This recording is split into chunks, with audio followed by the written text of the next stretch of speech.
Hello दोस्तों, कैसे हो सब लोग। दोस्तों स्वागत है आज के सेशन में। सीएमए इंटरमीडिएट बच्चों, सीएमए इंटरमीडिएट का जून का एग्जामिनेशन 2025 के फुल डिटेल आंसर मैं इस वीडियो के अंदर अब डिस्कस करने वाला हूं। तो जून 2025, अगर आप लोगों ने वो पेपर दिया है या पेपर आप मे भी दिसंबर के लिए दे रहे हो या अगले साल का दे रहे हो, तो आप ये वीडियो देख सकते हो और इसके कंप्लीट सॉल्यूशन मैं अपने चैनल पर लेके आया हूं आज। और इस वीडियो के अंदर मैं आपको बता दूं, इसमें अभी इंस्टीट्यूट ने अपने सजेस्टेड आंसर नहीं निकाले हैं, बट मैं आपको ये आंसर्स अपने दे रहा हूं। मे बी एक आधा क्वेश्चन में ऐसा हो सकता है कि करते हुए गलती हो जाए, तो वो मैं कमेंट सेक्शन में आप लोग मुझे भेज सकते हो और फिर मैं आपको बताऊंगा उसका जस्टिफिकेशन। कई बार रीजन इंस्टीट्यूट भी आंसर गलत डालता है, तो वो भी रीजन मैं आपको बताऊंगा। ठीक है, तो हम लोग देखेंगे कि सीएमए इंटरमीडिएट जून 2025 का ये पेपर स्टार्ट करें। दोस्तों, सीएमए इंटरमीडिएट जून 2025 का ये जो पेपर है, मैं एमसीक्यूज के आंसर्स पहले भी अपलोड कर चुका हूं, बट मैं एक बार फिर से आपके साथ डिस्कस कर लेता हूं। क्या कहते हो? हाँ सर, डिस्कस कर लो। तो मैं एमसीक्यूज के आंसर फिर से आपके साथ डिस्कस कर लेता हूं। देखो, फर्स्ट क्वेश्चन, आपको पता है एमसीक्यूज 30 नंबर के होते हैं, स्कोर करना आसान होता है, बट ये एमसीक्यूज थोड़े से कुछ ऐसे क्वेश्चंस थे जहां पे सोचने को मजबूर किया होगा बच्चों को। For the assessment year 25-26 as per income tax act 1961, the liability to deduct TDS under section 193 in case of interest on securities at the time कब अराइज होता है? Credit of the interest to the account of payee या interest payable account और payment thereof which ever is earlier. तो answer should be C. पहले part का answer C होगा, इसमें तो कोई दो राय है नहीं। ठीक है जी। For the AY 25-26 deduction under section 80 JJAA of Income Tax Act 1961 in respect of employment of new workers shall be allowed to। बच्चों, उनको मिलना चाहिए जो 44AB ऑडिट में जिनके ऊपर एप्लीकेबल होता है। तो ये मेरे हिसाब से ये आंसर्स बिल्कुल परफेक्ट है, कोई दिक्कत आनी नहीं चाहिए। पीआरटी लिमिटेड एक डोमेस्टिक कंपनी है, बॉट बैक इट्स 10,000 शेयर्स। उस कंपनी ने अपने 10,000 शेयर्स खरीदे हैं किसी बाहर के शेयर होल्डर से, 10 शेयर होल्डर से, और जिसका ओरिजिनल इशू प्राइस 110 था, और आपने बायबैक किया है इसको 300 रुपए में। तो आपने अगर बायबैक किया है इसको 300 रुपए में कंपनी ने, तो शेयर होल्डर्स के लिए इस टैक्स ट्रीटमेंट की आपको ट्रांजैक्शन बतानी है। अब बताओ, what is the tax treatment of this transaction. अब आप कंपनी के पॉइंट ऑफ व्यू से बात कर रहे हो या किसी शेयर होल्डर के पॉइंट ऑफ व्यू से, तो ऐसा तो कुछ लिखा नहीं। तो आंसर इसमें मेरे हिसाब से सी ही होना चाहिए। ये एक डीम डिविडेंड होता है गेस। दोस्तों, रिसेंटली इस पे एक अमेंडमेंट थी और section number 22 two clause 22 sub clause F, तो जो ये जो सेक्शन है इसके अंदर ये बात मेंशन्ड है कि अगर आप एक शेयर होल्डर हो और आपके शेयर्स कंपनी खरीदती है, बायबैक करती है, तो ऐसे केस में वो डीम डिविडेंड माना जाएगा इन the hands of share holders, जितना भी पैसा होगा। यानी 10,000 मल्टीप्लाई बाय 300 रुपए जो आपको मिलेगा, वो सारा का सारा under the head other sources taxable होगा। तो आंसर शुड बी सी। इसका आंसर सी होना चाहिए। आगे आ जाओ दोस्तों, the fourth question, Nakul 1600 as lottery prize. बच्चों, 194B सेक्शन में टीडीएस कटेगा ही नहीं, क्योंकि 10,000 रुपए तक लॉटरी के अमाउंट पर टीडीएस नहीं कटता। तो answer should be A, nil. Who from the following will be considered specified employ. इनमें से कौन स्पेसिफाइड एम्प्लॉय माने जाएंगे? Mister D, a part time director employ but resigned on 2/5/2024। Mister E, जो कि 15% equity shares and his wife hold 6%। Mr. F, who joined it on 1st of Feb and his taxable monetary salary for the year from the ABC Private Limited is 50,000 per month। तो भाई साहब, आपको इस case में Mister D whole time director हो, part time director होना चाहिए। और इसमें ये भी लिखा है बट रिजाइंड ऑन 2/5, इससे कोई फर्क नहीं पड़ता कब रिजाइन हो गया, ड्यूरिंग द ईयर रहा है ना, तो ये स्पेसिफाइड एम्प्लॉय की कैटेगरी में आते हैं। और अगर स्पेसिफाइड एम्प्लॉय है तो वही है ना, जो परक्विजिट्स होते हैं इनको टैक्सेबल होते हैं। तो ये आएगा आंसर शुड बी ए। ठीक है जी। Sixth part, for the previous year 24-25 standard deduction from family pension under default new tax regime and under old tax regime कितना है? तो बच्चों, न्यू टैक्स regime में ये डिडक्शन 25,000 रुपए हो चुकी है और ओल्ड regime के अंदर ये 15,000 रुपए है। So answer should B D. Sixth का आंसर होना चाहिए D. Which of the following is not a supply under CGST Act 2017? CGST Act में क्या सप्लाई नहीं है? So importation of accounting services free of cost from a dependent father residing in USA, ये तो supply है। ठीक है, services लिए हैं आपने रिलेटेड पर्सन से, है ना, रिलेटेड पर्सन से रिजाइडिंग इन यूएस इंपोर्ट किया आपने, तो ये जो सप्लाई माना जाता है फॉर बिजनेस पर्पस लिया है। A machinery disposed of free of cost on which ITC has been availed, ये भी सप्लाई माना जाता है। Good supplied free of cost to its agent for further supply to customer at 5,000 for which invoice will be issued by the agent in his own name. बच्चों ये भी supply माना जाता है। Expensive watch of 50,000 gifted to employee, no other gift provided to such employee. अब देखो 50,000 की limit होती है, 50,000 रुपए तक टैक्स नहीं लगता है, तो D should be the correct answer, 7th part का डी। 8th क्वेश्चन पे आगे, as per GST law if goods are receive in instalments the ITC कब मिलेगा? जब आखिरी लॉट मिल जाए, है ना। Can be taken only on last instalment, यानी 8 का होना चाहिए C. As per the provision of GST law what will be the place of supply where food is taken on board at Mumbai for an aircraft departing from Pune to Chennai via Mumbai and Kolkata। तो 9th part का answer क्या होना चाहिए दोस्तों? मुंबई, है ना, जहां से गुड्स टेकन एट बोर्ड है। अब देखो फूड, अब ये फूड देखो फूड जो है, फूड आइटम भी होती हैं, वो गुड्स कैटेगरी में भी आती हैं, और फूड की आइटम रेस्टोरेंट सर्विस वाली कैटेगरी में भी आती है। डिपेंड करता है वो पैक्ड है या अनपैक्ड है। तो ये थोड़ा सा डाउटफुल है कि इस पे गुड्स वाले प्रोविजन लगेंगे या सर्विस वाले। बच्चे हो सकते हैं सर्विस वाले भी सोचे, और इंस्टीट्यूट क्या सोचता है I don't know, but food item that can be for goods as well as can be for service. Food depend करता है वो फूड पैक्ड आइटम्स हैं या अनपैक्ड आइटम्स, ऐसा कुछ लिखा नहीं हुआ। तो हम लोग अभी फिलहाल गुड्स का पॉइंट प्रोविजन लगाते हुए हम यहां पर 9th का क्या करेंगे? बी आंसर करेंगे, यानी मुंबई, जहां से goods taken on board. X limited एक इंडियन इंपोर्टर है, imported certain goods from China in set of multiple articles, product G H I. Product G is liable for 5% custom duty, H is liable for 8%, I is liable for 20%। How will the set of products be taxable under import? तो बताओ, when no separate valuation is allow, जब आपके पास कोई separate valuation available नहीं होती, तो ऐसे case में देखो ये जो टॉपिक है ना, ये टॉपिक गलत क्वेश्चन पूछा गया है, बट स्टिल अगर आपको इन चारों में से ही कोई आंसर देना हो तो 10th का आंसर ए ही देना चाहिए। इंडिविजुअल प्रोडक्ट्स को इंडिविजुअल रेट वाइज लगाना चाहिए इंपोर्ट पे। आगे आ जाओ। Every registered person who is required to furnish return under section 39(1) and whose registration has been cancelled shall furnish a final return within 3 months of the date of cancellation or date of order of cancellation, whichever is later। D होना चाहिए answer, 11th का D. आगे आ जाओ 12th question पे। If a composition dealer wants to withdraw voluntary from composition scheme, है ना, तो CMP 04 होता है उसके लिए, composition scheme से voluntary withdraw करने के लिए। मिस्टर तुषार एक एयर ट्रैवल एजेंट है who wants to discharge his tax liability as per special rules, ठीक है, वैल्यूएशन रूल्स। तो value of ticket, value of service क्या होगी of booking of ticket? 5% of basic fare on domestic air travel और 10% base fare on international travel. C should be the correct answer, कोई दिक्कत नहीं है। The last date of declaring the details for credit note issued on 27th March 2025 for the supply made on 12th of December 2024 shall be, क्या होनी चाहिए?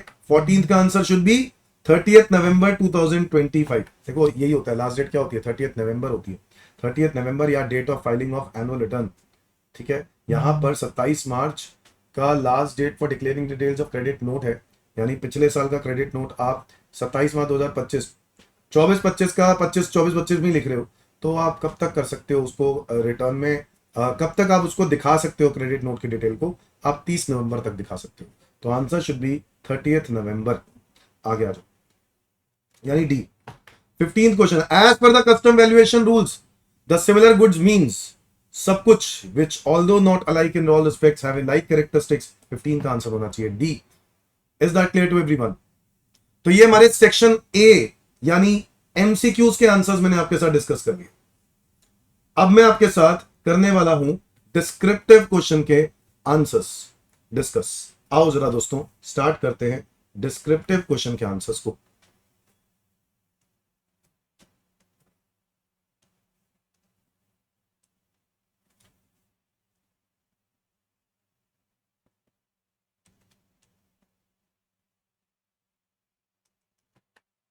Question number 2 का A part, Miss Meena एक British citizen है, Indian origin, came to India on 1st of October 2024 and left India on 31st March 2025. She was also in India from 3rd of September 2019 to 15 Feb 2023. She also provide the following details of her income for AY 25-26। आपको salary दी हुई है, computed लिखा हुआ है। अच्छा, income from preceding, आपको find out क्या करना है? क्वेश्चन मांग रहा है आपका रेजिडेंशियल स्टेटस, ठीक है। क्वेश्चन में लिख दिया है ब्रिटिश सिटीजन है बट इंडियन ऑरिजिन है, और वो इंडिया में आ रही है, कब आ रही है? 1 अक्टूबर से लेकर, और इंडिया से जा रही है 31 मार्च। अब बच्चों ध्यान से सोचो, पहले तो ये देखो कि उसका डे स्टे कितना है। तो सबसे पहले जब मैं ये सेकंड क्वेश्चन को सॉल्व कर रहा हूं ना, उसका स्टे देखा, ठीक है, stay in India in previous year 2024-25, और जब मैंने देखा तो उसमें स्टे कितना बनता है, अक्टूबर के हिसाब से 31, नवंबर में 30, दिसंबर में 31, जनवरी में 31, फेब में 28, मार्च में 31।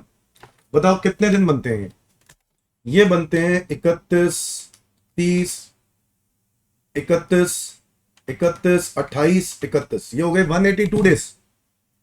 182 डेज बच्चों, आपका 182 डेज का स्टे इंडिया में है। अच्छा जी, she was also in India on 3rd of, चलो ये तो बात की बात है, बट इंडिया में आप 182 डेज के लिए हो ना यार, खत्म ना कहानी। टेंशन किस बात की है, जब आप 182 डेज के लिए हो गए तो आप इंडिया के तो वैसे भी रेजिडेंट हो ही गए, हाँ या ना? हाँ सर, बिल्कुल हो गए, ठीक है। अब आप इंडियन ऑरिजिन हो और आप इंडिया में आ रहे हो on a visit, she was also in India, तो आपने वैसे भी 182 डेज वाली कंडीशन पूरी करनी थी। अगर मैं वो देखूं तब भी आपका ये कंडीशन तो पूरी हो ही रही है कि नहीं? आप एक्सेप्शन केस में हो, मैं मानता हूं आप एक्सेप्शन केस में हो, बट आप 1 अक्टूबर को आ रहे हो, अक्टूबर में 31, नवंबर 30, दिसंबर 31, जनवरी 31, फेब 28, मार्च 31, अगर हम लोग देखें तो उस हिसाब से तो आपका स्टे 182 डेज बन रहा है, और 182 डेज बन रहा है तो आप इंडिया के रेजिडेंट तो हो। अब चेक करना है कि आप इंडिया के आरओआर हो या नहीं, और उसके लिए हमें पिछले 4 साल, पिछले 7 साल और पिछले 10 साल देखने होंगे। She also was also in India from 3/9/2019 to 15th of Feb 2023। तो उसमें हमें क्या देखना होता है पता है आप लोगों को? हमें देखना होता है इससे पहले के 10 साल। तो पहले देखते हैं 23-24, ये तो कौन सा ईयर हो रहा है, 2024-25 ना, तो 23-24 का अगर मैं देखूं ना हिसाब किताब क्या बैठता है, तो 23-24 में आप इंडिया में हो ही नहीं। 15 फेब 2023 को वो चली गई थी इंडिया से, तो इसलिए उसका स्टे इंडिया में कितना हुआ, 0 हो गया। फिर इसके बाद 22-23 में अगर हम देखें तो 22-23 में तो वो 15 फेब 2023 तक वो इंडिया में ही थी 22-23 में, और उस हिसाब से देखें तो उसका स्टे पता है कितना बनता है, ये देखो, अप्रैल 30, मई 31, जून 30, जुलाई 31, अगस्त 31, सितंबर 30, अक्टूबर 31, नवंबर 30, दिसंबर 31, जनवरी 31 और फरवरी 15, ये बना 321 दिन। 321 दिन 22-23 में बना, बोलो हाँ या ना? 21-22 में उसका स्टे कितना है, 21-22 में पूरे के पूरे 365 दिन आप इंडिया में हो। 20-21 में अगर हम देखें तो भी आप पूरे के पूरे 365 दिन आप इंडिया में हो। 19-20 की अगर हम बात करें तो 19-20 में आप 3 सितंबर को इंडिया में थे, और 3 सितंबर से अगर मैं देखूं ना, सितंबर में जिस दिन आप इंडिया में आते हो वो भी दिन इंडिया में काउंट करते हैं। तो सितंबर में होते हैं 30 दिन, जिस दिन आप आते हो वो भी इंडिया में काउंट करते हैं। तो सितंबर में 30 में से 2 हटा दो, 28 दिन बने। तो सितंबर में हुए 28, है ना, कैलकुलेटर पे ले लेते हैं, 28, अक्टूबर 31, नवंबर 30, दिसंबर 31, जनवरी 31 और फरवरी 19-20 की बात हो रही, फरवरी 29, यस, मार्च 31। कुछ समझ में आया? हाँ, 211 दिन बनते हैं। समझ में आया कुछ कि नहीं? मैं एग्जैक्टली आपको पूरा पूरा थ्योरी नहीं लिख रहा हूं, आंसर को शॉर्टकट में लिख रहा हूं, ठीक है। ये रेजिडेंट हो गया, रेजिडेंट होने के बाद मैं चेक कर रहा हूं कि आरओआर है कि नहीं, और मेरे को लग रहा है आरओआर है, क्योंकि 7 सालों में 730 दिन बन रहे हैं कि नहीं बन रहे हैं? बन रहे हैं, बिल्कुल बन रहे हैं। और 2 प्रीवियस ईयर में रेजिडेंट, अरे आराम से बन रहा है। तो 2 प्रीवियस ईयर में resident banana out of 10 previous years आराम से बन रहा है। तो भाई साहब आप इंडिया के आरओआर हो, लो जी, हेंस प्रूव्ड आरओआर। अब आगे देखते हैं, अब आप इंडिया के आरओआर हो तो आपको इनकी टैक्सेबल इनकम भी निकालनी है, क्योंकि क्वेश्चन मांग रहा है 7 नंबर मिलेंगे, 7 नंबर मिलेंगे। तो आओ आरओआर के हिसाब से देख लेते हैं। First part, salary receive in India computed already 8 lakh, बिल्कुल टैक्सेबल होगा, कोई डाउट ही नहीं है। Second part, income of preceding previous year for property in London receive in London and remitted to India in current year. अरे पिछले साल का है ना, पिछले साल का हिसाब किताब पिछले साल में ही हो गया, तो भाई साहब कोई टैक्स नहीं लगेगा। Third, income of house property in London, receive in India. Property कहां की है? लंदन की, बट रिसीव कहां हो रहा है? इंडिया में। अब income from house property in London, receive in India 4,23,500। बच्चों ये टैक्सेबल इंडिया में होगा 4,23,500। बच्चों मैं एज्यूम कर रहा हूं that standard deduction is claimed. पता है क्यों? पता है क्यों? क्योंकि income from house property word लिखा है। Income from house property, income under the head house property, computed लिख दिया जाए, ये तीन ऐसे वर्ड्स लिख दिए जाए ना, तो आपको हमेशा मानना है स्टैंडर्ड डिडक्शन इज क्लेम्ड। ठीक है, अब कुछ लिखा नहीं है बट मैंने एज्यूम कर लिया। अगर इंस्टीट्यूट ने कुछ और कर लिया तो भाई गुस्सा मत होना, ये अपनी अपनी एक एजम्पशन है। ठीक है, और उसके बेसिस पर इंस्टीट्यूट को मार्क्स काटने तो नहीं चाहिए logically. Income from house property done. मतलब इंस्टीट्यूट की बात ही कर रहा हूं, जो मैं कह रहा हूं ना वो इंस्टीट्यूट ने किया हुआ अपने मटेरियल्स में। Profit from business in Nepal control from India which is receive in Nepal, accrue rise outside, कहीं भी हो कुछ भी हो, आर हो भाई, आर हो ना, तो टैक्सेबल हो गई 3,25,000। बोलो यस और no. Income from property in USA receive in London, taxable होगा, इसमें कोई डाउट ही नहीं है, क्योंकि तुम हो कौन? तुम इंडिया के आर हो। बोलो यस और नो। तो आर हो तो ये भी टैक्सेबल होगा 2.5 लाख रुपए। Income from house property in India receive in London, कहीं पे भी हो 3 लाख रुपए। मैं फिर से वही बात कर रहा हूं, assuming the same thing that standard deduction is already claimed, क्योंकि income from house property word लिखा हुआ है। रेंट लिखता ना, सिर्फ रेंट लिखता, रेंट रिसीव, तो मैं कहता कि हाँ इसमें 30%। अब income from house property word लिखा है तो मैं ये मान के चल रहा हूं standard deduction is claimed. Income on company deposits in London 1/3 is receive in India, कहीं पे भी रिसीव हुआ हो, पूरा टैक्सेबल किसको होगा? आर को तो पूरे हो गई 60,000। बच्चों दैट्स इट, दैट्स इट। अब देखो क्वेश्चन है ना, एलिजिबल डिडक्शन की बात करी है, मुझे ऐसा लग रहा है कि हाउस प्रॉपर्टी पर जरूर 30% की स्टैंडर्ड डिडक्शन की बात करेंगे। और क्वेश्चन में ना 115 बीएससी को भी इग्नोर करने की बात करी है, यानी ओल्ड जी में।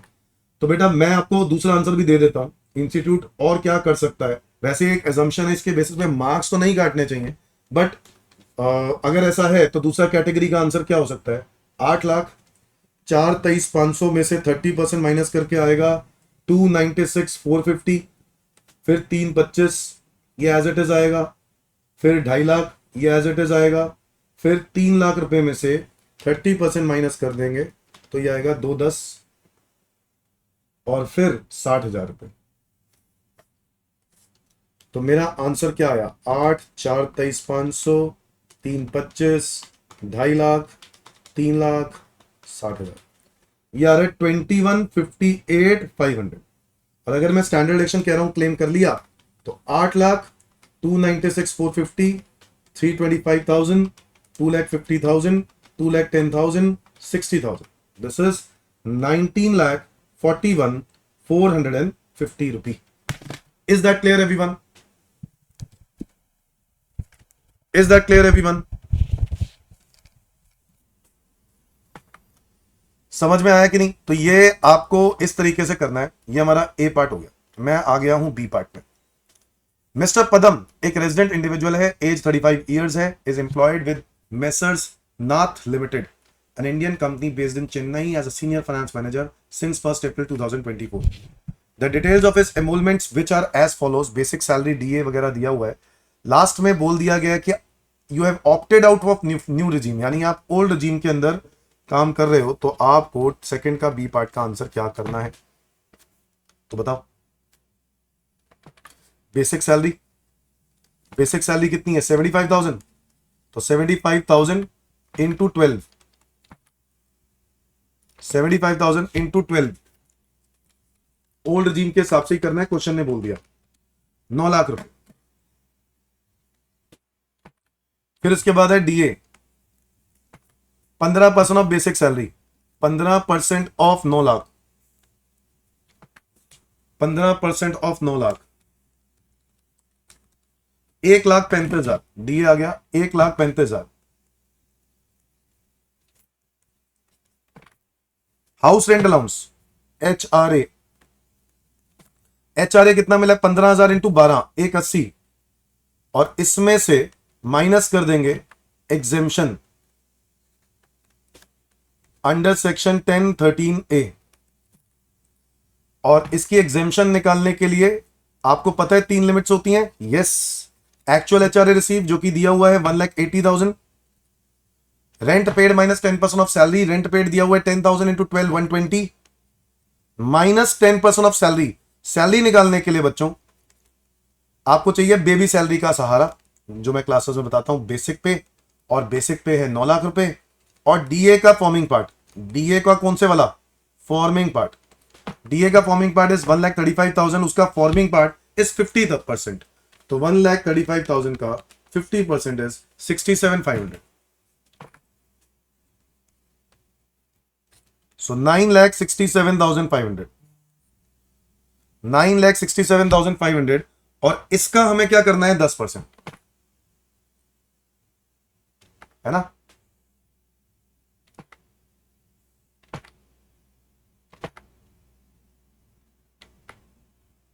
इसका 10%, तो 9,67,50 कितना है, एक 20 माइनस 9,67,50 विच इज 23,250।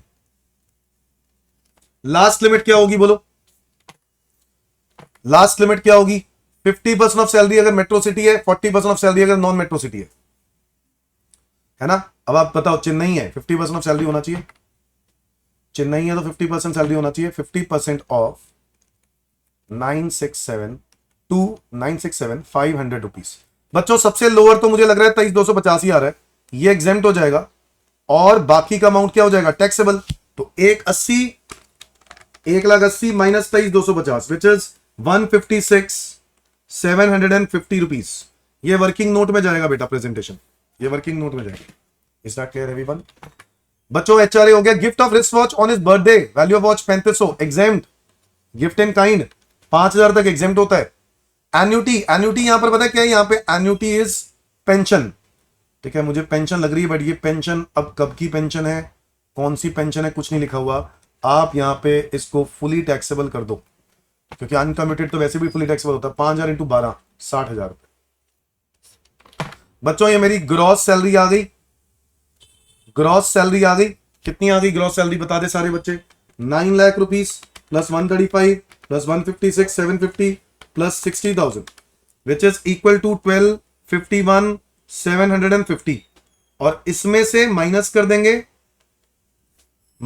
देंगे स्टैंडर्ड डिडक्शन जो कि होगी 50,000, ओल्ड जी में ना, तो 50,000, तो 12,51,750 माइनस 50,000 विच इज 12,01,750 रुपी। ये हमारी हो गई बच्चों सैलरी इनकम। मुझे लगता है ये तो बहुत ही आसान क्वेश्चन था, और इसमें कोई डाउट होना नहीं चाहिए, क्योंकि आपने न्यू रिजीम तो लिया भी नहीं, सैलरी इनकम निकालनी थी, तो ये आसान क्वेश्चन था, 24-25 के लिए निकालना था, कोई दिक्कत आनी नहीं चाहिए। आगे बढ़ते थर्ड का ए पार्ट। बच्चों इस पूरे पीडीएफ जो मैं लिख रहा हूं ना रिटर्न में, अगर आपको ये आंसर्स चाहिए तो आपको मेरा ऐप ज्वाइन करना पड़ेगा, और मेरा ऐप का लिंक आपको इसी वीडियो की डिस्क्रिप्शन में मिल जाएगा, टेलीग्राम चैनल पर भी मिल जाएगा ऐप का लिंक। अब आपको ऐप का लिंक में करना होगा, ठीक है। मिस्टर सोनू एक रेजिडेंट इंडिविजुअल है, age 34 years, gives the following information you related to house properties. 2 house property हैं भाई साहब, 2, अच्छा जी, 2 हाउस प्रॉपर्टीज हैं, और पहली हाउस प्रॉपर्टी लेट आउट है, और दूसरी हाउस प्रॉपर्टी सेल्फ ऑक्यूपाइड है। हाउस प्रॉपर्टी इनकम निकालो, और क्वेश्चन ने बोला है opted the new default regime, यानी न्यू रिजीम ऑप्ट किया है, अच्छा जी, बहुत ही अच्छे। थर्ड का ए पार्ट, हाउस प्रॉपर्टी ए और हाउस प्रॉपर्टी बी, क्या हम दोनों को एक साथ सॉल्व कर सकते हैं? बिल्कुल कर सकते हैं, हम लोग कर देते हैं दोनों को सॉल्व एक साथ। सबसे पहले हमें क्या चाहिए होता है, ग्रॉस एनुअल वैल्यू, है कि नहीं, और ग्रॉस एनुअल वैल्यू में क्या चाहिए, एमवी, एफआर, एसआर, एआर। ये तो लेट आउट है ना, और ये सेल्फ ऑक्यूपाइड, इसमें तो आना भी नहीं है, इसमें आना है, तो बस एमवी कितना दिया हुआ है 6 लाख, एफआर कितना दिया है 3.5, एसआर कितना दिया हुआ स्टैंडर्ड रेंट 8 लाख, और एक्चुअल रेंट दिया 55,000 इंटू 12, एक्चुअल रेंट कितना दिया है 55,000 इंटू 12 विच इज 6,60,000, और उस 6,60,000 रुपए में से 6,60,000 में से अनरियलाइज रेंट माइनस कर देंगे, 2 महीने का अनरियलाइज है, तो 1,10, तो यह आएगा 5.5 लाख, 5.5 लाख रुपए आएगा। Fair sorry actual rent receive, बोलो ये सुनो, लॉस ड्यू टू वैकेंसी का कोई लफड़ा नहीं है, नहीं है। तो बस आपको क्या करना है, which ever is higher 6, which ever is lower 6, which ever is higher 6, तो आंसर इज 6 लाख। कितना आसान क्वेश्चन है, कोई लॉस ड्यू टू वैकेंसी नहीं, कुछ नहीं, कुछ तो डालते। म्युनिसिपल टैक्सेस, म्युनिसिपल टैक्सेस आपको क्या दिए हुए हैं क्वेश्चन में, चेक करेंगे। म्युनिसिपल टैक्सेस के बारे में क्वेश्चन में कुछ भी नहीं दिया है, तो इसको तो मान लो निल। एनुअल वैल्यू ये आएगा 6 लाख और ये आएगा निल। वैसे एक बात बताओ, सेल्फ ऑक्यूपाइड प्रॉपर्टी का तो आंसर मैं अभी नहीं लिख दूं, क्योंकि सेल्फ ऑक्यूपाइड प्रॉपर्टी में तो इंटरेस्ट की भी डिडक्शन नहीं मिलती अगर न्यू रिजीम है तो, क्योंकि ये न्यू रिजीम है। बोलो यस और नो। माइनस कर देंगे स्टैंडर्ड डिडक्शन जो कि है 30%, 180, और यहां पे निल।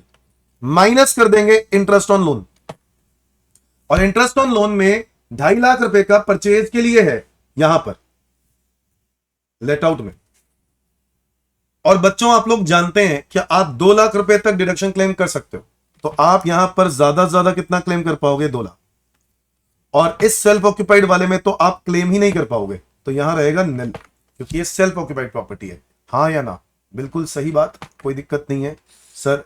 ये आ गया 6 लाख में से 380 माइनस कर दो तो ये बचेगा 2,20,000 रुपए, और ये आएगा निल। तो मेरी इनकम फ्रॉम हाउस प्रॉपर्टी आ गई दोस्तों, इनकम फ्रॉम हाउस प्रॉपर्टी आ गई है 2,20,000 और निल। क्या है क्वेश्चन में यार, ये तो बहुत ही आसान क्वेश्चन पूछ लिया। मुझे लगा कुछ तो दिमाग लगाएंगे, कुछ तो नया होगा। तो ये कुछ ज्यादा ही आसान था। ये तो आपने ऑप्ट आउट भी नहीं किया, आपको ओल्ड रिजीम, आपको सिर्फ और सिर्फ न्यू रिजीम से करना था, opted the new default regime. Question number 3 का B, Mister Ayush age 50 years a retail trader of Patna Bihar furnished his profit and loss account for the year ended 31st March 2025 as follows। आपको ये detail दी है, you are required to calculate the income under the head PGBP in the hands of mister Ayush, assuming mister Ayush exercises the option of shifting out of new regime, यानी old regime के हिसाब से करना है, तो फिर तो और भी आसान है। ठीक है, तो आओ स्टार्ट करते हैं दोस्तों। क्वेश्चन नंबर 3 का बी पार्ट, हमें शुरुआत कहां से करनी होती है पता है ना, net profit as per profit and loss account कितना है बता दो, 4,45,100। इसके अंदर हम क्या करेंगे, प्लस कर देंगे expenses which are debited but they are not allowed as deduction. ऐसे खर्चे जो डेबिट तो कर दिए बट जिसकी डिडक्शन मिलनी नहीं चाहिए थी, ऐसे खर्चे देखते हैं, एक एक करके देखते हैं, चिंता नहीं करनी है। Rent and rates, rent and rates कोई नोट है क्या रेंट एंड रेट्स पे, yes. Rent and rates includes GST liability of 5,600 paid on 5th of April 2025। क्या हम लोगों ने जीएसटी पे कर दिया, ओ, और जीएसटी की क्या डिडक्शन मिलती है, बिल्कुल मिलती है, पे होना जरूरी है। तो जीएसटी लायबिलिटी पेड लिखा है 5600, तो पेड है, तो इसका मतलब है आपने पे कर दिया, और वो भी रिटर्न से पहले पहले पे कर दिया, मिल जाएगी। रिटर्न से पहले पहले पे करना है, मिल जाएगी, बिल्कुल मिल जाएगी। तो कुछ नहीं करेंगे, कुछ नहीं करेंगे। बच्चा सोच रहा है सर ये तो अगले साल पे किया तो मिलनी नहीं चाहिए, मिल जाएगी, क्योंकि रिटर्न से पहले पहले पे किया। सेक्शन नंबर 43 बी में लिखा है ये बात, कहां लिखी है, 43 बी में। आगे आ जाओ, सैलरी टू स्टाफ, इस पे कोई नोट है क्या सैलरी टू स्टाफ पे, हाँ है। Salary includes 12,000 paid as commission to brother of mister Ayush, commission amount market value 10,000 है। तो भाई साहब आप यहां पे कुछ गलत कर रहे हो। सैलरी टू ब्रदर जो आप एक्सेसिव दे रहे हो, क्या दे रहे हो, एक्सेसिव यानी अनरीजनेबल, तो वो आपको डिसअलाउ हो जाएगा। बच्चों कितने रुपए, 2,000 रुपए। Section number 40 capital A sub section 2, admin charges include 30,000, अच्छा नहीं उसको बाद में पढ़ते हैं, पहले ऊपर वाले पॉइंट में देखते हैं। तो एक मिनट, ओहो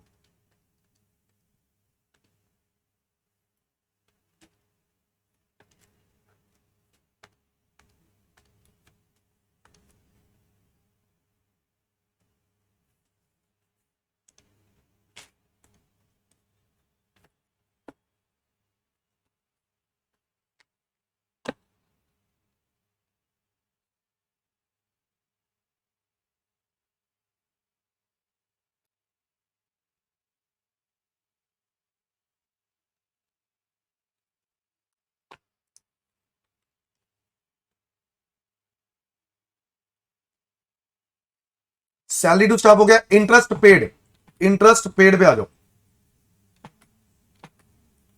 इंटरेस्ट पेड पे आ जाओ। कोई नोट है क्या इंटरेस्ट पेड पे? Interest paid, interest paid, interest paid, interest paid नहीं है, नहीं है तो अलाउ हो जाएगा यार, फिर क्या दिक्कत है, आगे बढ़ जाओ। इंटरेस्ट पेड के बाद आगे देखो,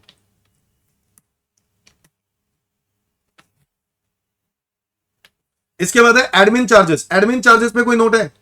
admin charges include 30,000 towards medical expenditure for employees due to a fire accident in a business premises. तो भाई गलत काम किया क्या आपने?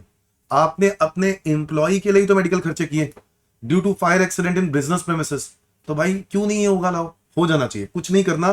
बेकार की बात लिखी है भाई, आप लोगों को कंफ्यूज करने के लिए कि आप कुछ गलत कर दो और आप एड बैक कर दो। नहीं करना, इसमें एड बैक नहीं करना, मतलब ही नहीं बनता, क्योंकि बिजनेस प्रेमिसेस में है। जनरल एक्सपेंसेस में कोई नोट है क्या? है।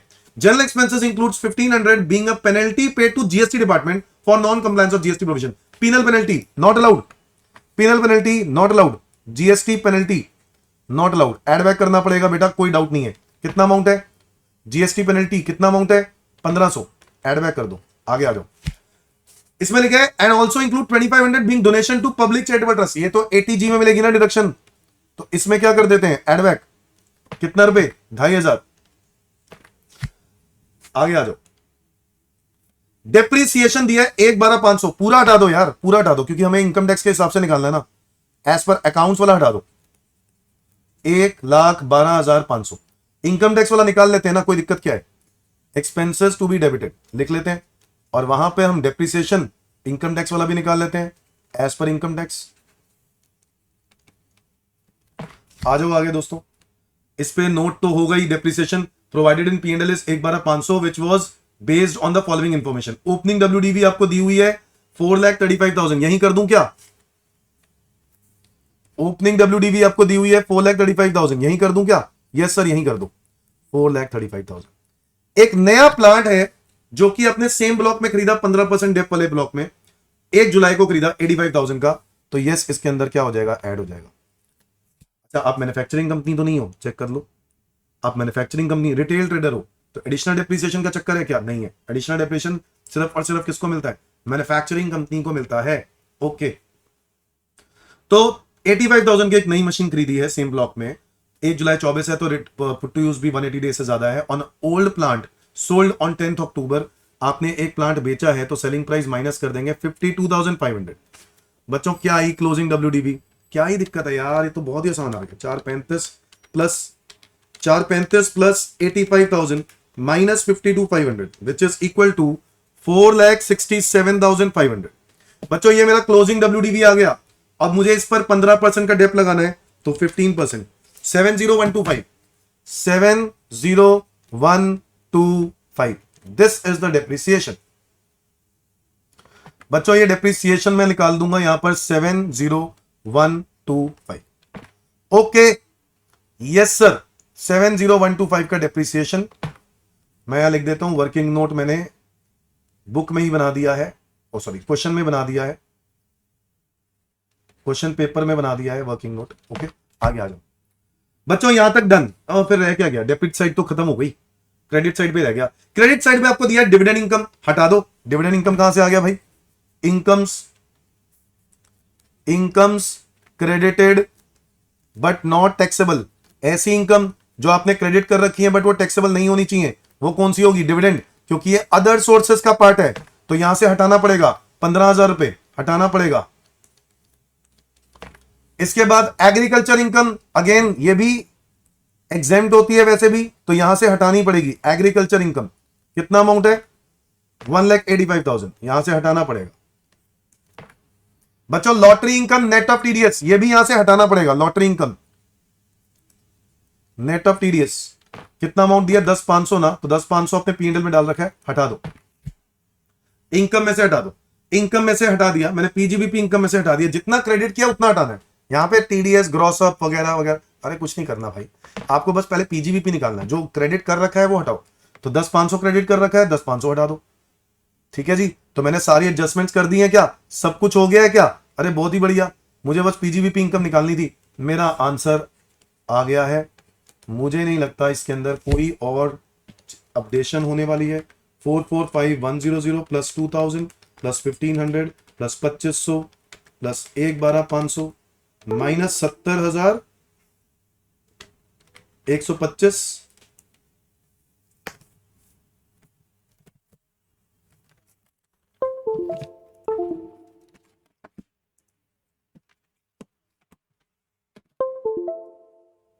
-70,125 एक बार फिर से करना पड़ेगा। 445100 plus 2000 plus 1500 plus 2500 plus 1,12,500 minus 70,125 minus 15,000 minus 1,85,000 minus 10,500। Now answer is 282,975। 282,975 is the correct answer. मेरा पीजीबीपी इनकम, मैं ना एक बारी फिर से टोटलिंग ठीक कर देख लेता हूं, क्योंकि बच्चे बार बार कहते हैं सर आप टोटलिंग में कहीं मिस्टेक कर दी है, तो मैं ना अब इस बार कोई गलती करना नहीं चाहता हूं बेफालतू की ना। 445100 प्लस 2000 प्लस 1500 प्लस 2500 रुपए plus 1,12,500 minus 70,125 okay minus 15,000 minus 1,85,000 minus 10,500। 282,975 is the correct answer. PGBP income आ गई, यही है मेरा आंसर। थर्ड का भी मैं आगे आ गया हूं। फोर्थ का ए पार्ट। मिस्टर देवेंद्र एक रेजिडेंट इंडियन है, एज 55 इयर्स है, held 10,000 shares of Pulse limited, an Indian listed company on 1st Feb 2021, bought for 1500 per share on 1st of May 2024. The company announced the right shares issued in the ratio of 1:1, 1200, ठीक है, on this date. The market value is 1900. Mr. Devendra sold the right entitlement to Mr. Prakash Singh for 500 per share on 12th of May. Mr. Devendra himself exercised this right on remaining share on 31st May. On the date of exercising the option, the market price of the share कितना था? 2000 per share. On 12 December 2024, Mr. Devendra sold all the 15,000 shares, 2500 per share. He invested 4 crore rupees in acquisition of new residential house property on 24th January 2025 by utilizing the sale proceeds from the sale of shares as well as right entitlement. Mr. Devendra does not own any other residential house property on date of purchase of this house. You are required to compute capital gain. तो आपको capital gain निकालना है in the hands of Mr. Devendra, assuming that he has opted for new default regime. तो new default regime आपने opt किया है। Short term capital gain, long term capital gain should be calculated separately. आपको बताना है, index भी इन्होंने दे दिया है जान के आपको कंफ्यूज करने के लिए। अब आप ध्यान से सोचो, 12 दिसंबर 2024 को आप शेयर बेच रहे हो, तो भाई साहब आप 12 दिसंबर को बेच रहे हो, 23 जुलाई 2024 के बाद बेच रहे हो, तो आप अमेंडमेंट के अकॉर्डिंगली आप कैपिटल गेन पर इंडेक्सेशन बेनिफिट ले ही नहीं सकते। यस और नो? यस और नो? नहीं ले सकते हो, नहीं ले सकते हो, लॉन्ग टर्म पे नहीं ले सकते हो। ठीक है, आओ जरा दोस्तों फोर्थ का ए पार्ट करते हैं। इंटरेस्टिंग क्वेश्चन लग रहा है फोर्थ का ए पार्ट। बच्चों आपके पास 10,000 शेयर्स थे और 1st Feb 21 को 1,500 रुपए पर शेयर आपने खरीदे थे। तो आपके पास एक तो कौन से शेयर्स हैं? ओरिजिनल शेयर्स हैं, ठीक है, और वो कितने हैं ओरिजिनल शेयर्स? 10,000 शेयर्स हैं ओरिजिनल। इसके बाद आपने इसमें लिखा है सिंस 1st Feb 2021 बॉट 1500 पर शेयर, ठीक है। ऑन 1st में कंपनी ने राइट इशू अनाउंस किया और आपको 1200 पर शेयर का राइट दिया गया। On this debt market value of this share is 1900। इससे कोई फर्क नहीं पड़ता। मिस्टर देवेंद्र ने अपना राइट एंटाइटलमेंट किसी और को दे दिया, 5,000 शेयर का right entitlement. Right entitlement, right entitlement किसी और को दे दिया। कितने शेयर्स का? 5,000 शेयर्स का। किसी और को बोला भाई तू ले ले, कोई दिक्कत नहीं है, और उससे पैसे ले लिए होंगे। इसके अलावा mister Devendra himself exercises right, खुद वो राइट ले रहा है ये वाला, और राइट शेयर्स ले रहा है। और कितने शेयर्स का ले रहा है भाई? बाकी के 5,000 शेयर्स का, 10,000 का 1:1 के बेसिस पे राइट मिला था, तो बाकी वो राइट शेयर्स खुद खरीद रहा है। कितने? 5,000।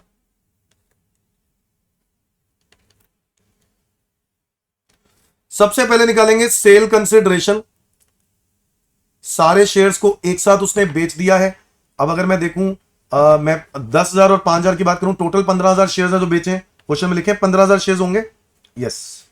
10,000 और कितने के बेचे हैं? 2,500 पर शेयर। तो 10,000 इंटू 2,500, 10,000 इंटू 2,500 इज 2.5 करोड़ रुपए, 2 करोड़ 50 लाख, यस। और राइट एंटाइटलमेंट में आपको कितना मिला होगा? 5,000 शेयर का आपने किसी को राइट दे दिया था ना, तो उस राइट पे आपने 500 पर राइट एंटाइटलमेंट लिया है, 500 रुपए पर राइट एंटाइटलमेंट, यानी 5,000 राइट एंटाइटलमेंट्स दिए हैं, तो 5,000 मल्टीप्लाई बाय 500, ये बनेगा 25 लाख रुपए। 25 लाख रुपए राइट शेयर्स, राइट एंटाइटलमेंट का मिला। और राइट शेयर्स के लिए आपको क्या मिला? राइट शेयर्स के लिए आपको वही 5,000 शेयर्स मल्टीप्लाई बाय कितने रुपए का बेचा था? सारे शेयर्स 2500 रुपए पर शेयर ना, तो 5,000 multiply by 2500 which is 1,25,00,000 rupees. ये हो गई मेरी सेल कंसिडरेशन दोस्तों। मैं निकालूंगा अब कॉस्ट ऑफ एक्विजिशन। और कॉस्ट ऑफ एक्विजिशन अगर मैं देखूंगा तो यहां पर लॉन्ग टर्म में भी इंडेक्सेशन बेनिफिट नहीं मिलेगा। क्यों नहीं मिलेगा? क्यों नहीं मिलेगा? क्योंकि ये शेयर्स पहले के खरीदे हुए हैं ठीक है, और वैसे भी आप बेच कब रहे हो? 23 जुलाई के बाद, तो इंडेक्सेशन बेनिफिट तो मिलेगा भी नहीं। तो कॉस्ट ऑफ एक्विजिशन आपको दी हुई है, ये 10,000 शेयर्स आपने 1,500 रुपए पर शेयर में खरीदे थे। कब खरीदे थे? 1,500 पर शेयर। 10,000 मल्टीप्लाई बाय 1,500, तो आपने कितने के खरीदे थे? 1,50,00,000 रुपए में खरीदे थे। यस, 1,50,00,000। तो 1,50,00,000 रुपए आ गया इसकी कॉस्ट ऑफ एक्विजिशन। और राइट एंटाइटलमेंट अगर मैं बात करूं, ये 5,000 शेयर्स वाली, इसमें तो कोई कॉस्ट ऑफ एक्विजिशन है ही नहीं, जीरो है कि नहीं? कॉस्ट ऑफ एक्विजिशन कुछ नहीं। अच्छा, राइट अगर मैं शेयर्स की बात करूं तो वो शेयर्स आपने जरूर खरीदे हैं, और वो राइट शेयर्स आपने कितने के खरीदे हैं? 1,200 पर शेयर का राइट दिया था ना आपको। The company announce the right shares for 1:1, 1,200 पर शेयर, तो आपने 1,200 रुपए में ही खरीदे होंगे। मार्केट प्राइस क्या है इससे कोई फर्क नहीं पड़ता। आपके पास एक्सरसाइज प्राइस क्या है? 1,200 ना, तो आपको 1,200 पर शेयर में ही आपने खरीदा होगा। तो 5,000 मल्टीप्लाई बाय 1,200, यानी 60 लाख रुपए के शेयर खरीदे हुए हैं। ये शेयर कितने के खरीदे हुए हैं? 60 लाख रुपए के। क्या ये बात समझ में आ गई? 5,000 multiply by 1,200। Is that clear everyone? और ये क्या है? 10,000 मल्टीप्लाई बाय 1,500। बच्चों डन। अब इसके बाद हम क्या करेंगे? कैपिटल गेन फाइंड आउट करेंगे। तो ये मेरा आ गया LTCG ग्रॉस, और ये आ गया कितना? 1 करोड़ रुपए, और ये आ गया कितना? 25 लाख रुपए। अच्छा, ये LTCG बनेगा क्या? आपको राइट मिला कब था? 1 मई 2024, और आपने कब राइट दे दिया? 12 में। ये तो शॉर्ट टर्म कैपिटल गेन बनेगा ये ग्रॉस। कितना? पूरा 25 लाख रुपए। अच्छा, एक्सपेंसेस ऑन ट्रांसफर तो नहीं है ना कुछ? नहीं, बस 25 लाख रुपए बनेगा। और यहां पे राइट शेयर्स का कैपिटल गेन शॉर्ट टर्म ही आएगा, क्योंकि आपने ये भी बड़ी जल्दी बेच दिया 1 साल के अंदर अंदर। तो 1,25,00,000 माइनस 60 लाख, ये बनेगा 65 lakh rupees short term capital gain. 65 lakh rupees short term capital gain. क्या ये बात क्लियर है? शॉर्ट टर्म कैपिटल गेन्स आ गए, लॉन्ग टर्म कैपिटल गेन्स आ गए। दोस्तों अब क्या करना है? अब आपको ना उन्होंने बोल दिया कि आपने ना 4 करोड़ रुपए के नई प्रॉपर्टी खरीदी। कितने रुपए की? 4 करोड़ रुपए की। और वो बेनिफिट आप जो है ले सकते हो कि नहीं ले सकते हो? तो नहीं ले सकते। इंडेक्स कैपिटल गेन में आपने इन्वेस्टमेंट कर दी अगर आप नई प्रॉपर्टी में, तो ये कौन सा सेक्शन लग जाएगा? 54F लग जाएगा। कुछ भी बेचो, प्रॉपर्टी खरीद लो। और आपने ऐसा ही किया, शेयर से अपने प्रॉपर्टी खरीद ली। और mister Devendra does not own any other residential house, और आपके पास कोई और रेजिडेंशियल हाउस नहीं है। ठीक है ना यार? ओके, तो देना है इसका मतलब एग्जेम्पशन अंडर सेक्शन 54F। बच्चों वो एग्जेम्पशन आप इस पे तो ले ही नहीं पाओगे, शॉर्ट टर्म कैपिटल गेन में तो मिलता ही नहीं है। सिर्फ किस पे मिलेगा? लॉन्ग टर्म पे मिलेगा। और कैसे मिलेगा? आपका सेल कंसिडरेशन है 2.5 करोड़, और उसमें से आपने कितना पैसा इन्वेस्ट कर दिया? 4 करोड़। यानी क्या मैं कह सकता हूं कि आपने पूरे 2.5 करोड़ लगा दिए होंगे? जी हां, पूरे 2.5 करोड़ लगा दिए होंगे ना। तो आपको पूरी की पूरी purchase of residential house property, आपको यह बेनिफिट बिल्कुल मिल जाएगा। बच्चों आपको यह देखना होता है कितना अमाउंट इन्वेस्ट करना। लॉन्ग टर्म कैपिटल गेन था 1 करोड़ का, आपने कितना इन्वेस्ट किया? 4 करोड़ इन्वेस्ट कर दिया। अब 4 करोड़ तो आपके पास था ही नहीं। अगर मैं इसके पॉइंट ऑफ व्यू से देखूं, हाँ, इसको मिला के तो बन रहा है 4 करोड़, इसको मिला के 4 करोड़ ही बन रहा है। बट दोस्तों इसके बेसिस पर तो एग्जामिशन मिलनी नहीं ना, तो आप ये कह सकते हो पूरा 2.5 करोड़ आपने इन्वेस्ट कर दिया होगा और 2.5 करोड़ ही आपके पास सेल कंसिडरेशन थी। तो बच्चों पूरा का पूरा कैपिटल गेन यहां पर एग्जेम्प्ट हो जाना चाहिए। तो ये long term capital gain exempt आएगा, आंसर आएगा नील। और शॉर्ट टर्म कैपिटल गेन आएगा 25 लाख और ये शॉर्ट टर्म कैपिटल गेन आएगा 65 लाख। क्या मेरी बात समझ में आ गई? क्वेश्चन ने क्या टैक्स भी मांगा है क्या? क्वेश्चन ने टैक्स भी मांगा है क्या? चेक करो। नहीं, क्वेश्चन ने सिर्फ कैपिटल गेन मांगा है और बस तो खत्म, डन एवरीवन। कोई इंडेक्सेशन वगैरह का चक्कर है ही नहीं, ठीक है। और ओल्ड न्यू रिजीम से कोई फर्क पड़ता नहीं है, बेकार की बातें। फोर्थ का बी पार्ट, मिस्टर शरद एक रेजिडेंट इंडिविजुअल है, age 51 years, provide the following details. ये आपको डिटेल्स दे दी हैं और आपको फाइंड आउट क्या करना है, इसकी income under the head other sources. और क्वेश्चन ने बोल दिया है लास्ट में, assuming that he has exercised the option of shifting out of new regime, यानी आप न्यू रिजीम तो नहीं ले रहे हो, आप ओल्ड रिजीम में ले रहे हो। ओल्ड रिजीम के हिसाब से आपको बताना है अदर सोर्सेज में क्या इनकम आएगी। तो बताओ, interest earned on central government securities, interest earned on central government securities. अब सेंट्रल गवर्नमेंट सिक्योरिटीज कुछ एग्जेम्प्ट भी होती हैं, बट यहां पे मैं कैसे एग्जेम्पशन मान लूं? तो अभी फिलहाल फुली क्या कर देंगे, टैक्सेबल कर देंगे। आगे आ जाओ, token money receive for sale of house property, it was forfeited हो गया, एडवांस मनी फोरफिटेड। क्या करेंगे बताओ, advance money forfeited, taxable under the head other sources. कितने रुपए? 1 लाख रुपए। डिविडेंड फ्रॉम कोऑपरेटिव सोसाइटी, ये बच्चों dividend from cooperative society taxable हो जाएगा, डिविडेंड फ्रॉम कोऑपरेटिव सोसाइटी। और आप कोई कोऑपरेटिव सोसाइटी तो नहीं हो ना, तो आपको ये टैक्सेबल हो जाएगा कोऑपरेटिव सोसाइटी से मिला हुआ डिविडेंड। और कितना है ये अमाउंट बताओ, 15,000 रुपए, ये भी टैक्सेबल हो जाएगा। Lump sum amount withdrawn from URPF, URPF से पैसे मिल रहे हैं और उसमें आपको जो इंप्लॉयर का कंट्रीब्यूशन और जो इंटरेस्ट ऑन इंप्लॉयर कंट्रीब्यूशन है, नहीं वो तो सैलरी में जाएगा, और जो इंटरेस्ट ऑन इंप्लॉय कंट्रीब्यूशन है वो टैक्सेबल होता है under that other sources. Yes और no? So interest on employees contribution, interest on employees contribution कितना बनता है? 20,000 रुपए बनते हैं। लॉटरी इनकम नेट दिया हुआ है, लॉटरी इनकम नेट दिया हुआ है, नेट दिया हुआ है तो हमें ग्रॉस अप करना पड़ेगा ना। बताओ, टीडीएस कट के मिला है तो 35,000 अगर नेट है, यानी ये 70% के बराबर है, तो 100% के बराबर कितना होगा बोलो? 50,000 रुपए। Purchase from Sonu his friend jewellery for 50,000, जिसकी फेयर मार्केट वैल्यू 85 है। 85 की ज्वेलरी आपने 50,000 से खरीद ली, तो भाई साहब आपने 35,000 सस्ती खरीद ली, तो ये गिफ्ट बन गया। टैक्सेबल तब होता अगर टोटल 50,000 से ज्यादा होता। अभी हम चेक करेंगे, एक और चीज खरीदी है, डायमंड खरीद लिया आपने 20,000 रुपए में, मार्केट वैल्यू 36 है, तो आपने यहां पर 16,000 सस्ता खरीदा।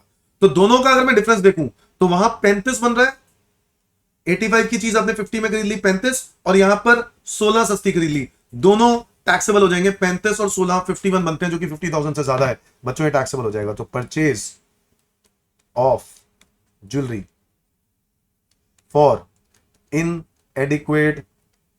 इनएडिक्वेट कंसिडरेशन, बता दो 51,000 रुपीज। कैसे निकाला समझ में आया?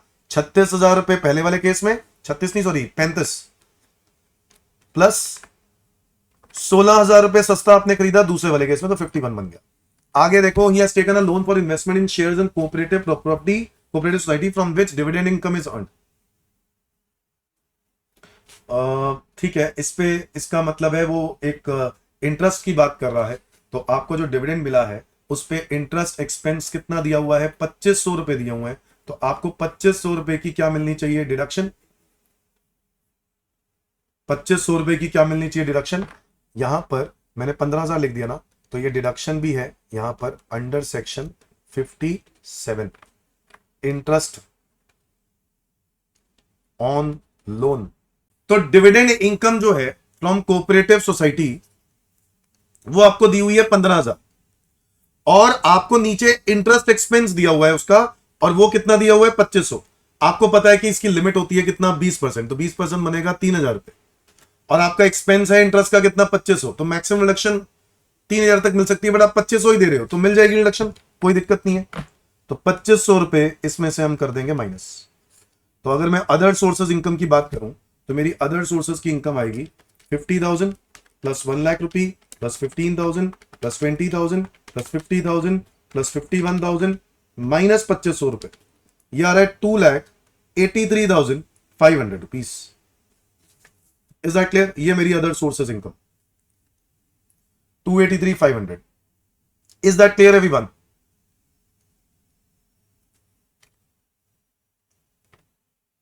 आगे आ जाओ, फिफ्थ के क्वेश्चन पे पहुंच गए हम लोग। ये फोर्थ का कौन सा था? बी। फिफ्थ का ए।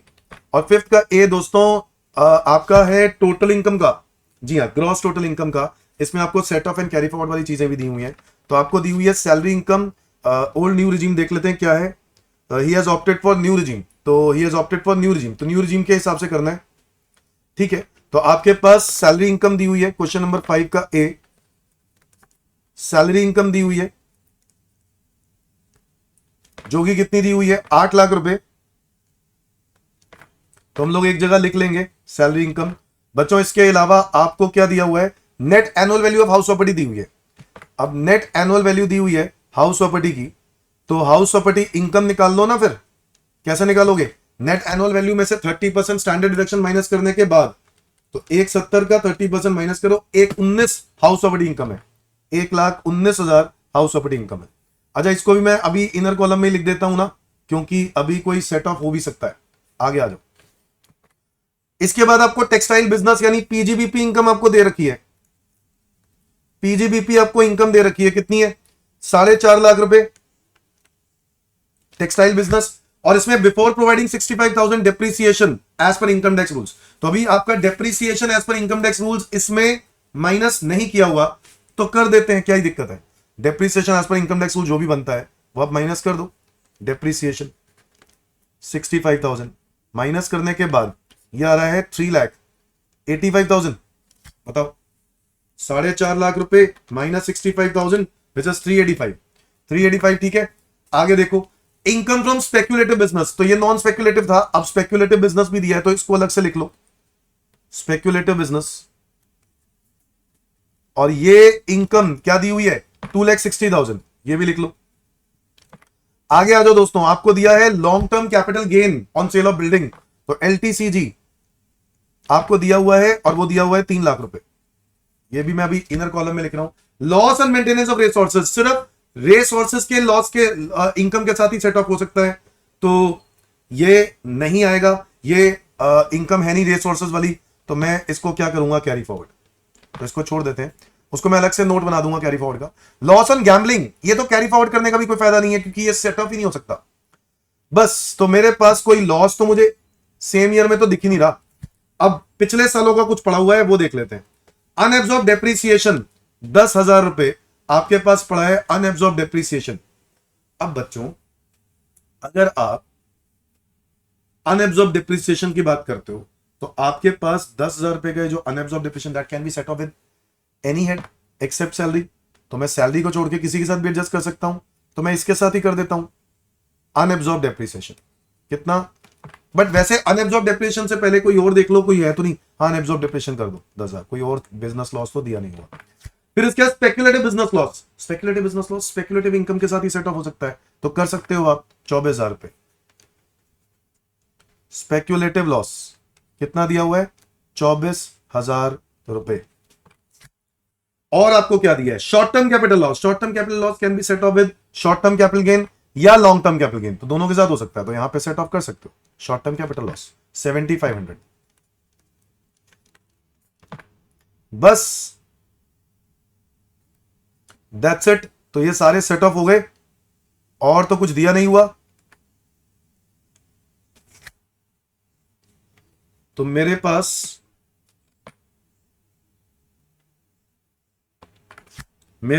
ये 1,19,000 मेरी इनकम टोटल कितनी आई? 8 लाख रुपए। इसी को कर देता हूं, इसमें कुछ है ही नहीं। मेरे को लगा सेट ऑफ करने वाला कुछ होगा, तो कुछ निकला नहीं, तो मैं इसी को कर देता हूं। कितना आया? 8 लाख रुपए प्लस 1,19 प्लस, अगर मैं इधर देखूं तो ये आ रहा है 375,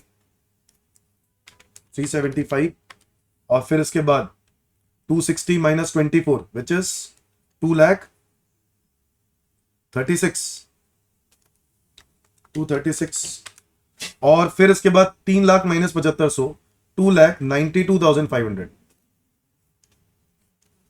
292,500, ये आ गया मेरा total income. Gross total income कितना आ गया? 18,22,500, 18,22,500। ठीक है, तो मैंने क्या क्या ऐड किया मैं बता देता हूं। Salary income, house property income, PGBP में एक ये आ गया, और मैंने एक स्पेकुलेटिव बिजनेस को अलग से कर दिया ऐड, और कैपिटल गेन आ गया। तो बस मेरे पास ये इनकम थी, मेरा सेट ऑफ करके ग्रॉस टोटल इनकम। और अगर मैं कैरी फॉरवर्ड लॉसेस की बात करूं, तो कैरी फॉरवर्ड लॉसेस के लिए कौन कौन से होंगे? रे सोर्सेस का लॉस ही होगा बस, है ना? कितने का है ये? है कितने का? 56,000 रुपये। बस यही है, और तो कुछ है ही नहीं। खत्म, that's it, that's it. Speculative वाला सही है ना? स्पेकुलेटिव का 4 सालों तक हो सकता है, तो 4 साल ही हो गए। 22, 23, 23, 24, 24, 25। हाँ ठीक है, ठीक है, सब सही है। आगे बढ़ते हैं।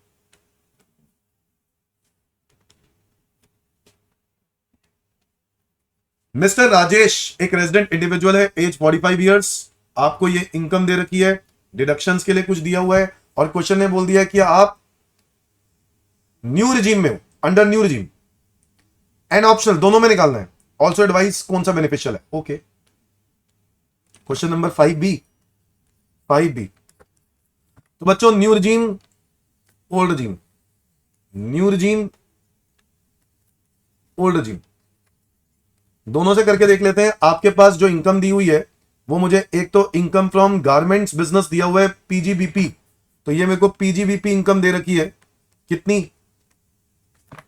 10,80,000।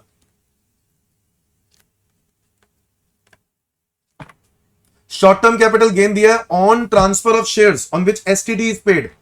Short term capital gain under section कौन सा बना? ये 111A, और ये है 140। ओके, इनकम में तो ऐड होगा।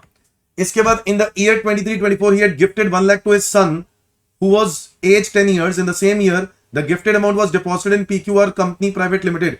The company was paying interest 12%. तो आपने अपने बेटे को गिफ्ट किया और गिफ्ट में उसने इन्वेस्ट कर दिया, तो इन्वेस्ट करने पर जो 12% इंटरेस्ट आ रहा है 12,000, वो क्लब होगा।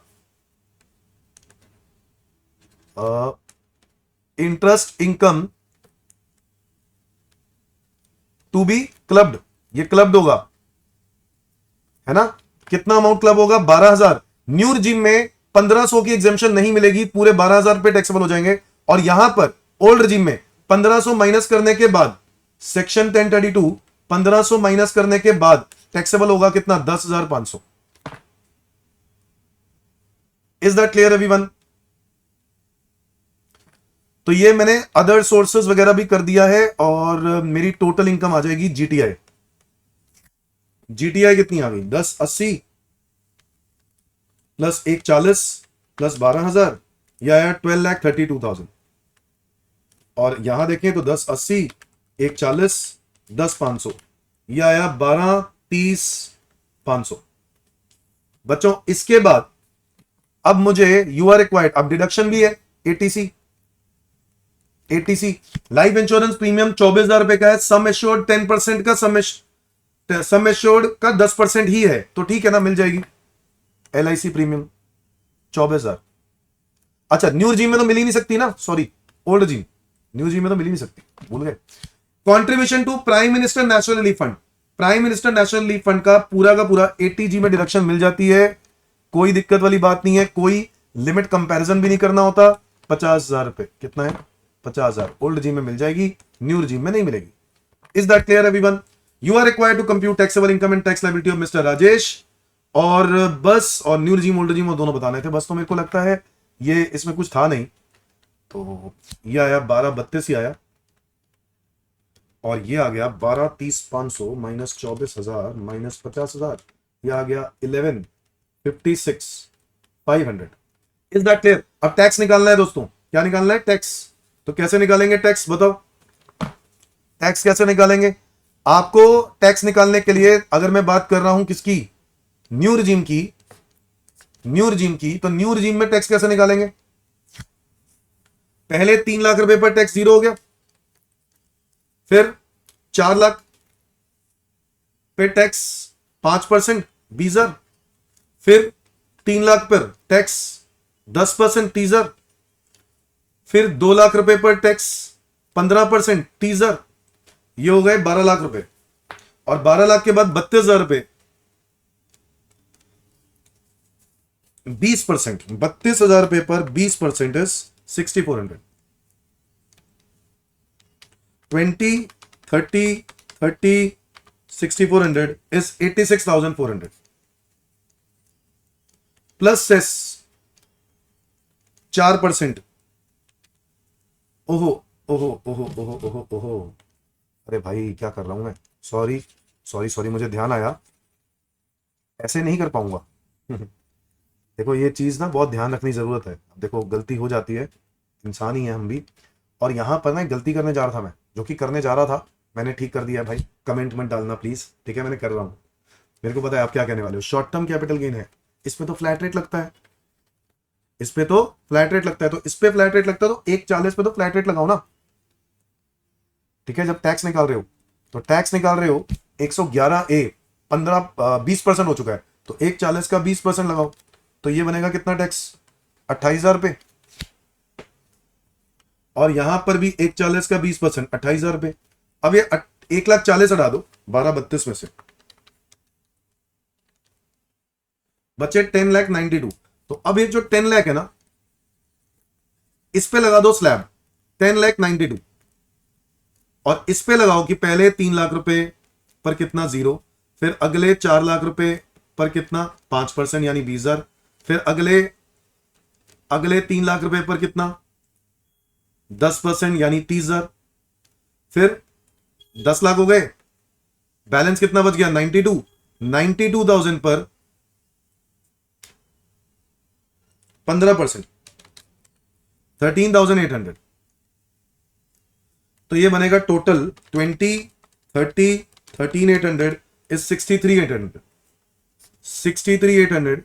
और इसके ऊपर ये ऐड कर देते हैं ना इसमें 63,800, बाद में सेस वगैरह एक साथ ही ऐड कर देंगे। अब इस पर भी निकाल दो।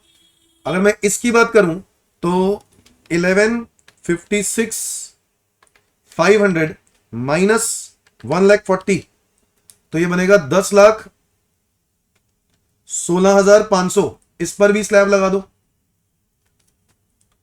अब इस पर स्लैब लगाएंगे तो कितना बनेगा, पहले 2.5 लाख रुपए इंडिविजुअल, ये एज कौन सी है देख लो,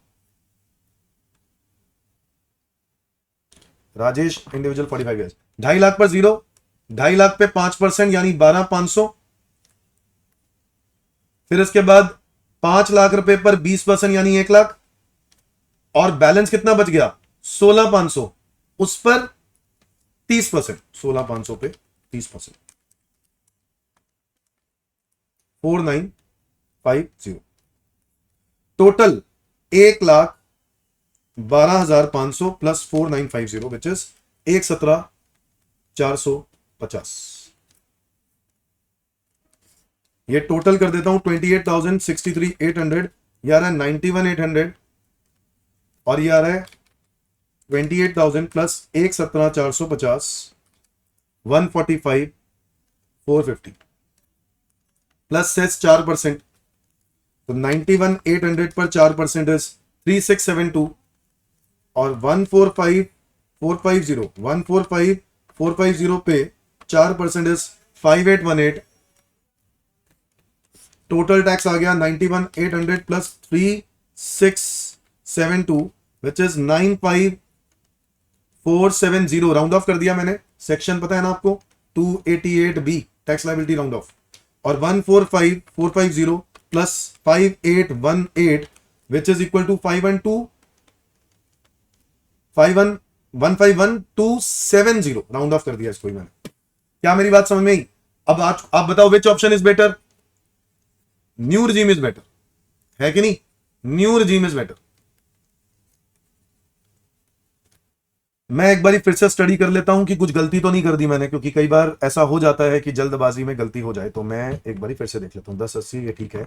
शॉर्ट टर्म कैपिटल गेन पे फ्लैट रेट लगेगा, बिल्कुल करेक्ट है, ठीक है। इंटरेस्ट इनकम जो आपको दी हुई है ये क्लब होनी चाहिए, है ना, और माइनर सन है वो क्लब होनी चाहिए, बिल्कुल होनी चाहिए। और 12,000 रुपए में से इसमें एग्जेम्पशन नहीं मिलेगी, इसमें मिलेगी, बिल्कुल करेक्ट है।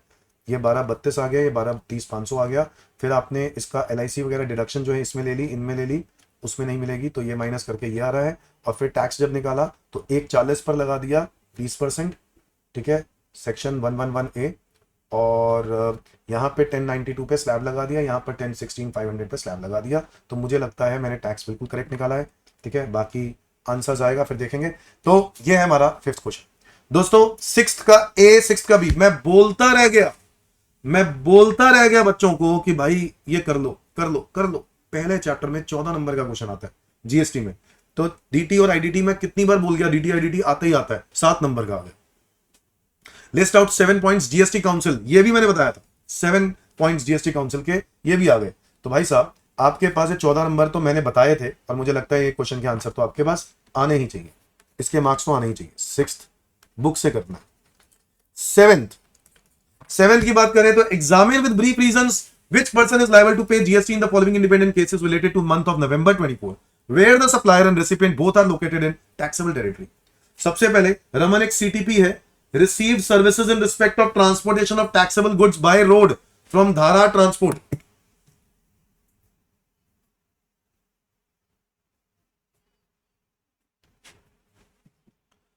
रमन एक CTP है, received services in respect of transportation of taxable goods by road from Dhara Transport, एक unregistered GTA है for which he paid 55,000।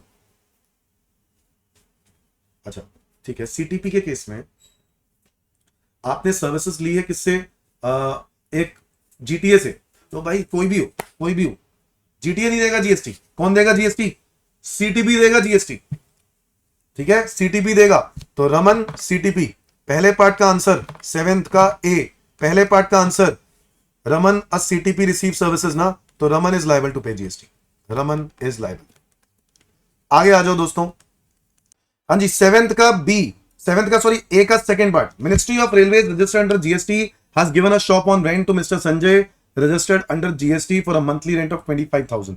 बच्चों मिनिस्ट्री ऑफ रेलवेज, बच्चों ये फॉरवर्ड चार्ज मैकेनिज्म में आता है, रिवर्स चार्ज मैकेनिज्म के एक्सेप्शंस में आता है। इंडियन रेलवेज अगर मिनिस्ट्री ऑफ रेलवेज अगर सर्विसेज देती है ये एग्जेम्प्ट होता है, सॉरी एग्जाम नहीं, रिवर्स चार्ज नहीं लगता है, फॉरवर्ड चार्ज लगता है, तो ministry of railways is liable. तो यहां पर आंसर होगा ministry of railways.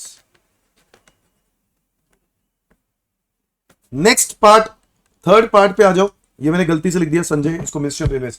Third part पे आ जाओ। अभय ट्रेडर्स एक प्रोप्राइटरशिप फर्म है registered under GST, hired a security guard from ABC private limited for 20,000 per month. तो भाई साहब आप एक प्रोप्राइटरशिप फर्म हो, रजिस्टर्ड हो, और आप सिक्योरिटी की सर्विसेज ले रहे हो कंपनी से। Who is liable to pay GST, recipient जो कि रजिस्टर्ड है, तो इसलिए Abhay traders is liable, Abhay traders is liable. Easy question है दोस्तों, इजी क्वेश्चन है।